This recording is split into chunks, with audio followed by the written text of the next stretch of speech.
Today's episode is brought to you by Pure Strips. Use code ASN Media for up to 25% off your next order.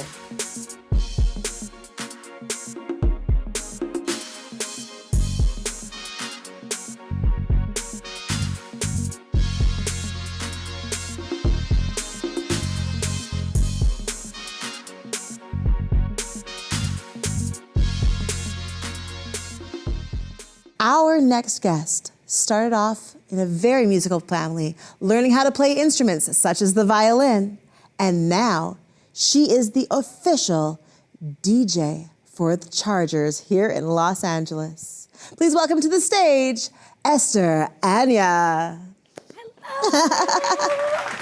Hello.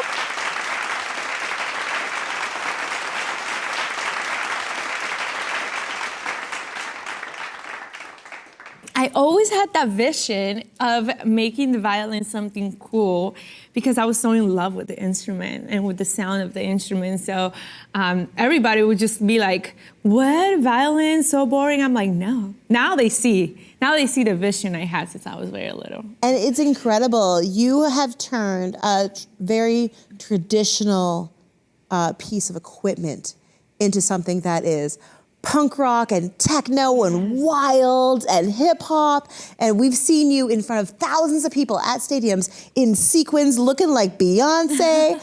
And then you pull out this violin, right? This music that a lot of kids don't gravitate to. Yeah. Kids want drum sets, kids want guitars. And you make it the coolest thing ever. And everyone's sitting in that audience being like, darn, should have listened to my mom when she had me practicing my scales every day. So true. I meet so many people, they tell me, oh, I used to play the violin when I was like 8 years old, 9 years old. And I'm like, should have kept going, you know? But I always wanted to make sure that taking the violin out of the bubble, everybody used to tell me, oh, you're gonna end up playing in an orchestra. You have to make sure you follow like all these rules and stuff. And I don't really like to follow the rules and follow the whole everything like everybody else wants to do. Right. I always was a little rebel on everything I did growing up. So I said, I want the violin to be like, I want to be like Santana of the violin. I love Santana. I'm a huge fan since I was very young. Yeah. So before we get into everything that you're doing now, let's start at the beginning. I watched a movie when I was about to turn 7 years old. And the movie, it was about an orphan little girl who played the violin on the streets. And she grabbed the violin and started playing. And when I watched that, I heard the violin, I was like, this is so beautiful and such a beautiful instrument. So I turned to my dad and I was like, Dad, I want a violin. Wow. Like this, I was like after him like the whole week, Dad, I want a violin. He flew to Medellin, because we lived in Santa Marta back then, Colombia. And he flew to Medellin and brought me a violin. Oh. That's how it all started. So was this the first instrument you ever played? The first instrument I ever played. Wow. Yeah. Now your parents are very musical. What kind of instruments did you grow up around? My dad plays the guitar, he composes music, he sings. My mom knows a little bit of percussion, so she used to play the pandereta. And so I grew up like listening to my dad making all these like beautiful songs for my mom, because you know how like Colombians and like they're very romantic, and he just like grabbed the guitar and be like singing to her every day. Like a movie. Literally, it was like romantic. A movie. Super romantic. And my afternoons after my dad would come from work, I would sit next to him and he would be like writing or like singing. So like music was already introduced in my life since I was born. And I fell in love with it thanks to my father just like injecting that little like seed in my heart. Aww, yeah. I love that. So let's fast forward, you're a teenager, you're a young adult. How did you go from just loving to play the violin to being the girl at the stadium with everyone's attention? Ooh, wow, well. It did not happen overnight, I promise you that. Did not happen overnight. Well, one of the major things that happened in my life was moving to the United States as a political asylum. I was about 13 years old, and getting to this country, not knowing not the language, nobody. The only thing I brought with me was my violin and obviously my family, my two brothers, my mom and my dad. They put me into violin lessons and they got me into the network of playing at orchestras. I used to get in trouble for composing my own little things, while I was in the orchestra. They'll be like, Esther, you're not supposed to play things that are not written on the paper, okay? And one time I had an opportunity to play for a Christmas concert that my violin teacher recommended me. She's like, I can't improvise, but I know you love improvisation. So why don't you take this gig? I was like literally in high school. She's like, take this gig, go play for the show, because I can't improvise, I have to read everything. And I was like, I'll take it. So from there, I started playing with like other people DJing, because that was like the gig. It was a guy DJing and I was like playing the violin to the music that he was doing. There, I knew I was made to do something special with violin. I was like, this is my line. I was like, I love improvisation. I know I'm not the best classical player. I am great playing classical music, but I'm not the best. But what's my forte? I was like, improvisation. And I started improvising with the DJs playing or this event. Yes. So I learned how to DJ afterwards and got so many great opportunities. 2011, I played with Rihanna and Kanye West, and that changed my life. That was the event that changed my life. Yeah. So after that event, playing with them, I realized, I was like, I want to take this to the next level. Doing that audition opened many other doors that led to other major opportunities, like opening up for Maluma, who is a Latin rock star. I opened up for his tour in 2018 all over Europe, DJing, and then from there, going to Vegas, opening for Tiesto, Sad, DJ Snake, Azuk, and then the Chargers found me after I did a song with Snoop Dogg. Amazing. And then from there, it's just like everything in history. After they hired me for the draft show last year, I became their official DJ, violinist of the Chargers. Isn't that incredible though? So what is it like being the official DJ for the Chargers? What kind of job is that? Wow, it's a dream come true. I always ask God to play for the NFL. It was one of my dreams. So it is pretty cool because, representing Latinas, the minority, woman in a male-dominated industry. Yes. Where, we have to do double work. I do have to say that because it's not easy, but I like to put on the work. And I always say I like to work hard for everything. And representing the Latina, the female, the woman empowerment there, and everybody feels so inspired every time I play there. I get so many people just come and be like, keep going, you're representing us here. And I'm like, yeah, I really enjoy it. They value me as an artist. They treat me so well. And I always like to give my best for the fans and everybody that is at the stadium. I try to be very innovative with the music I play, with the remixes I create for them. And every show that I do with them is just a new memory. I love this. So one of the things I want to talk about is, you touched base on it very quickly here, is women having to work double time. Oh, yeah. Right? Because these are male-dominated industries. And I feel like a man can quite often stand on his talent alone. Now, my opinion might be jaded. You can have your own opinions. But I feel like a woman has to show up with her hair done, her makeup done, her nails done, her outfit's got to match. So you've put all this energy in. Oh, yes. Whereas a man can come out in a t-shirt and jeans and stand on his talent alone, and people don't expect him to come out in a suit or come out with his nails done or come out, he can put on a baseball hat and do it. And people expect so much more from women because, there's plenty of reasons generationally why we feel like we deserve to look at women. Yes. But that extra effort is so much. Do you think, and this could be controversial, do you think that your talent could stand alone? Could you show up in sweatpants with no makeup and still be the stadium DJ?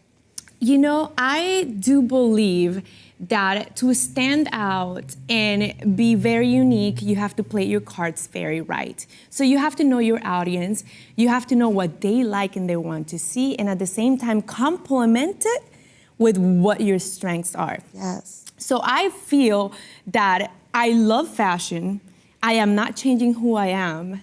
I am just molding myself to give the audience and the people what they want to see, and at the same time, not lose myself. of who I am. I always try to stick true to myself. Like, I'm not gonna wear certain things on stage just because people want me to wear it. I will never do that. And that's what makes me me. And I feel that going into the NFL, right? I bring the feminine side of me at the same time. I don't go over the top. I am not too sexy. You know, because I'm like, maybe they want to say I'm not too sexy. I feel that what I wear and what it just represents me, and it has gotten like a good, you know, response from them. Now, if we're talking in different areas, I do believe that it's very important that women never lose themselves in their identity, because then that is not the place where you are supposed to be. Ooh, louder again for the people in the back. Yes. Yes. If you have to change who you are to make other people like you, you are in the wrong place. So never do that. I love this. Yeah. I love That's my ideology. Beautiful. I also believe that one of the things that we as women have become masters at is using our image as a tool to be seen, to get indoors, to get that spotlight, to get the opportunities that we deserve, which we would often be overlooked by a male-dominated industry. Totally. So it's a secret weapon for us, and I do believe it's a double-edged sword at times. But it is, you know, I can put on some leather pants and look good from behind, and that can help me get the opportunity that I'm going for. Men, do they have the same opportunity? Kind of. You know, I think, like, you know, in the DJ industry and sports and everything, I've always thought that males have a higher chance than us. In my experience, being a DJ, I definitely had to prove myself 100 times more, and I'm telling you why. People really underestimated me. People would not think, like, I would go to a place and be like, "You're the DJ?" Like, I thought she was like the model, like, or you know what I mean? I feel like, once again, could be a controversial opinion. I feel like pretty women are underestimated. Yes. Because they think all you are is pretty. Absolutely. And I talk from my own experience. You know, that's why I say what I feel like saying, and it is true. That's why I told my whole team, I said, you know what? If I have to walk the extra mile, I am going to prove everybody wrong. Not because I look good, not because I like to take care of myself, everything is handed to me. People have closed the doors on me. People have tried to take advantage in this industry. People have tried everything they want, but I always go back to the same thing. Stay true to yourself and do not change who you are, because if the place that you're trying too hard, you are not supposed to be there. That's why I think being with the Chargers, that's where I belong to be, because they accept me how I am, value me with the talent, and the places and all the doors I've closed in my life, I've been hurt. I'm like, why they didn't give me this opportunity? And then I understand later that God has something bigger for me. I love this. So we've before this interview and currently now, we keep bringing up God and this bigger plan. How does your faith, your belief in this bigger plan play into your adult life now? It's super important. Like, I learned in my life that life is not perfect, and you're always gonna go through roller coasters in life, right? And I had an experience where, like, since I was very young, I always asked God for everything in my life, and I always asked him to bring the right people and take away the wrong people in my life. I love that. And when I hit rock bottom, where I was like, literally, I'm gonna give up, I'm not good enough, you know, pandemic hit, went through depression, as many people, we can relate to this. It's like, people take away from you everything that you have access to, and now it's like, okay, stand alone and hold on in there and figure out what you're gonna do next. That was like me. I was like, what am I gonna do? I'm not doing any shows. My life is gonna, blah, blah, blah. I turned to God, and he gave me the strength, and that's why everything else opened up, and I came stronger than ever. I felt that, like, I needed that help. My family was there. Like, God sent me opportunities and people in my life at the right time that I needed it. So I do believe in God, and, you know, everybody else, they have their own beliefs, but I always believe that there is something higher, that it's help that always comes when you need it the most, so don't underestimate it. I love it. I love it. Who were your biggest influences and mentors that helped guide you to the space you're in now? Wow, my father and my mom. Shout out mom and dad. My mom. Thank you. Thank you for making this beautiful woman so talented. Jorge Anaya, Marta Villalba. My mom and my dad, I would say, when I was like very, very young, I always say this about my mother. She was super strict, right? So she would like make me practice for like 3 hours and put me in the room. And she would be like, you're not going outside until you practice. Mama knew best. She knew. I'm so grateful she did that. And then my dad on the other side was like, come, let's make music. Let's write music together. Let me sing this. So it was like the more fun. But throughout my life, no matter what, my mom and my dad are not like I would say like in their, my mom is not like the most successful person or everything, like however you want to call it. But to me, she is. She is the most accomplished person, and my dad is the most accomplished person because they've been able to teach me and guide me through life. Every time I needed a word, I needed support, I needed someone to turn to, I would like go cry to my mom and my dad, and they would be like, it's okay. Not everybody have their mother and father, but you might have a friend or a sister or someone around that, could fulfill those roles, those needs. Yeah, a friend. So in my case, it was my mom and dad, and I call them like my mentors and they're my guidance, my little angels in earth. Yeah. We were talking before the show about like God and the universe and our life's purpose and being a tool in a bigger plan. And it is incredible, the things that you have done, the things that you are doing, the way you are going. Like you have this fantastic job, this amazing career, a beautiful look. And I think that for a second we say, your mom is not the most successful woman, but I think that her purpose was building you. Exactly. She is a divine creator.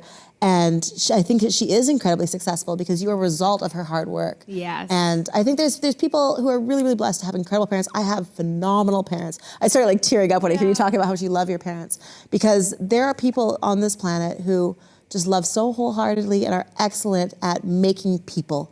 There's a lot of families out there that are broken or unconventional, and those mother-father roles are so important. So whether you're getting that from your biological parents, your neighbors, your grandmas, your friends, your whoever, yes. These people are important, and the way that they guide us and shape us and mold us, like we're talking about, like the universe's plan, God's plan, we're all just part of this bigger idea, and it's really amazing to be able to get to play such a spotlight role that you have, but every role is important. So although your mom might not be successful in the standard 9-to-5 idea, worldly I think she is award-winning, because look at what she's done, right? Exactly. For me, like success has this like measurement by society, which I disagree.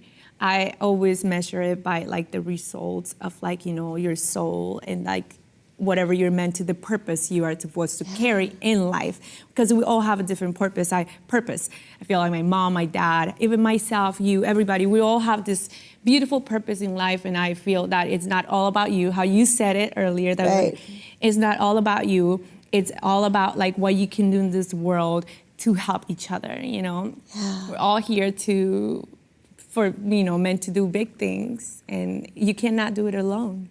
No, you need a team. People need people. Yeah. People need people. We wouldn't be where we are. Like, we wouldn't be here right now if it wasn't for the people who helped bring us to this place. Absolutely. So I think one of the biggest pieces of advice we can give, people who are watching, you don't know where you're going in life, you don't know what you're doing, and that is okay. But remember, the people around you are molding you and shaping you and giving you those lessons. And just stay open to what the universe has planned for you. Yes. Open yourself to the people around you, and good things will happen. Like, we're on a path, and sometimes we don't know what our path is. Yes. I'm sure that like you're young and you're playing violin, you weren't like, I'm gonna play for the bunch of football players. Exactly. It's like always like a dream, you have so many like things that you want to accomplish in life.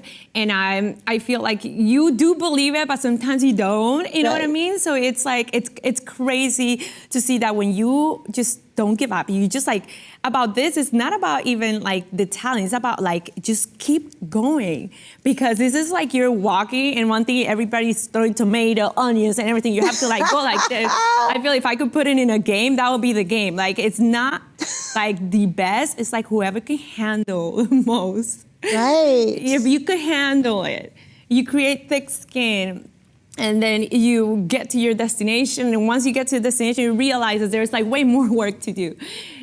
Yeah, it's wild. It is wild. So we're going to take a second to watch a video, and we can talk right through it. Point out anybody you want to point out. Shout out to anyone you want to shout out. You guys can see more of Esther Anaya on her Instagram channel, which is Esther. Esther Anaya. Sorry, Esther Anaya. Did I say it wrong? Oh, it's okay. Follow her on Instagram. She's amazing. She's almost at 1 million followers, so make sure you follow, your mom follows. You will not regret it. Let's check this video out and tell me, you can narrate it, tell me all about what people might not know when they watch it for the first time. Absolutely.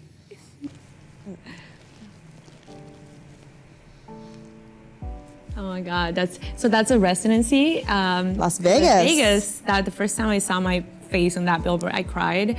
I did the halftime show for the Chargers, which it was actually like one of like the most like epic moments in my life. Look at these stadiums. What's it like being in front of all these people? You know, I enjoy it so much because that's something that I bring an experience to my audience, and the fact that they, you know, thinking Snoop. about something makes me super happy. That's the first music video I directed and I created, Viola. Oh, we've got to check that out. Yes, that music video was a vision come true. That's in Colombia. I went back to my hometown and performed in front of 40,000 people. The first song I wrote with my dad. Wow, Yes. how special is that? Very special. Girl, you are stunning. These outfits are absolutely Thank incredible. you. Are you responsible for what you wear on stage? I do have a couple of designers I work with. Yes, the snake. That is such a cliche question to ask a woman, like, what are you wearing? But you look phenomenal. You give off you, this babe. confident, beautiful energy. And, you know, sometimes the outfit you wear makes them look at you, but your talent makes them stay and pay attention. Yeah, thank you. And like I said, like being a woman, the skills that we have, the bodies that we have, the hair, the makeup, the nails, like all the extra All the elements. finesses that we can put on it, sometimes just lure eyes to us that otherwise wouldn't be looking for us and didn't know that the talent that we bring forward, the words that come out of our mouth, the music that comes from our soul is what they needed in their life. Yes. So sometimes being a woman has its perks. It might be double the work to get your foot in the door. It is But true. sometimes we have that leg up on men. Absolutely. I feel, you know, we're so inspiring to other people, to other women, like, you know, the way how you dress. Like I've told you, I fell in love with your pants. And I'm like, oh, I have to go buy them. Girl, come get in them. There's room for two. So it's like, you know, we could bring this like positive instead of like competition. I always believed in that.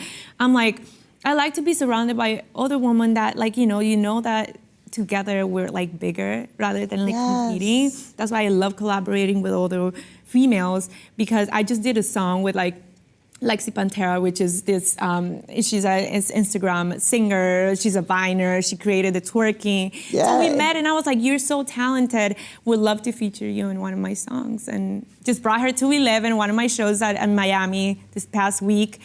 Crazy, packed the house. She performed for the first time at 11, and you know, I was very, you know, happy that I, you know, brought her on, and she had like this opportunity too, you know. Women lifting each other up and women working together really is where we are most powerful. Yes. But we know this because the opposite is so true, that women are often intimidated by other women. It's so easy for us to look at somebody who has the skill we wish we had, or has the look we wish we had, or the body we wish we had, or the life position that we wish we had, and then want to hate them because it brings out our own insecurities. Have you had instances where women are instantly haters? Oh yeah, I have. Before they talk to me. Right? And then once they like talk to me, it's like, oh, okay, you know, like. But I feel like, you know, everybody has that like judgment thing that like, it's just like, you don't give the opportunity to talk to someone. Just the way how someone looks, you don't know their story. Well, it's like we said earlier, so often we think that a pretty girl is only pretty. Yeah. And it's quick to judge someone and be like, oh, she looks like that. Well, then she must have this. Exactly. Right? Exactly. But the moment we talk to people, how many times have you turned a hater into a fan, right? Or a friend? Yeah, totally. And those are beautiful stories, you know, but I do feel that unfortunately that happens, it still happens. And my only advice to those people that are quick to judge is like, you know the story of the other person, and, you know, treat others the way you want to be treated. I would never want someone to judge me. I don't judge others. That's the reason why I do it. You know, we all go through so many hard things in our life. I say, like, when someone is mean to me, which I don't really realize at the moment, other people, they're like, oh, do you see how that person spoke to you? That was so rude.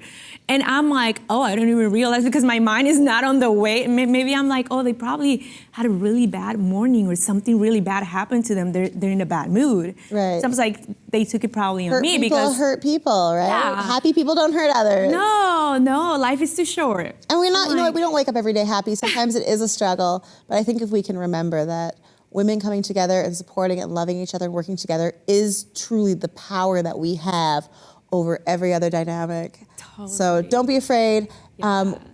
How do you feel about people reaching out to you, asking for photos, wanting to work with you, collaborating? I love it. I always say, if you want to be an artist and you want to be a person of influence, you better like that. Otherwise, I hate it when people say, like, oh, no photos. No, I disagree. I feel that the fans and the people that admire me, these people deserve my time. These people deserve my photo with them. These people deserve me answering back and, like, you know, spending time with them. I always take photos with everybody. I, you know, answer as many messages as I can on social media. And I love fans. I love people, you know, that really, you know, love my talent and everything, because I do it for others. Seriously, I practice so hard because I really want the people that are listening to have a different experience and have the best version of me. It's true. Like, we as an artist, we put so much heart into what we do because we're not doing it for ourselves. We're doing it for others. Right. Yeah. And that is what you're supposed to do. When you have your gift, you find your purpose. It is supposed to be shared with others. If you have a gift and a purpose and you're squandering it all to yourself, your road's going to be a little rocky. Yes. And life will be so much better when you can share with others. So thank you so much for sharing your soul, your spirit, your story, your talents with us. Where can people find you online? You guys can find me everywhere. Literally. Esther Anaya, Spotify, new music coming very soon. I already just released like a song like 2 weeks ago. This whole year I'm releasing a big album with 7 songs, so I'm super excited for that. Instagram, Twitter, TikTok, YouTube, Esther Anaya, just like my logo. Oh, guys, get on the internet, get your mom to follow, be fans together, and come join us at the next Chargers game where we're going to be cheering not only for the team, but for their official stadium DJ. Let's go. Thank you so much, and we will see you next time on ASN Underground Show. Today's episode was brought to you by Pure Strips. Use code ASN Media for up to 25% off your next order. You're watching ASN Underground.